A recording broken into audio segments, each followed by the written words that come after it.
ఉంటాడు.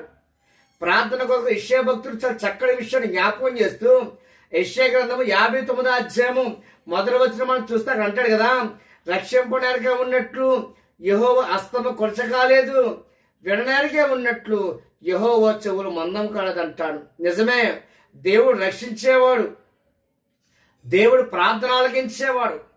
దేవుడి మీద ఎవరైతే విశ్వాసం ఉంచి దేవా నా ప్రార్థనని ఆలకించయా, దేవా నా చేపట్టుకుని నన్ను లేవనెత్తని ఎవరైతే విశ్వాసంతో దేవుడు మొరపెడుతూ ఉంటారో అలాంటి వారిని దేవుడు రక్షిస్తాడు. అలాంటి వారి ప్రార్థన దేవుడు ఆలకిస్తాడు.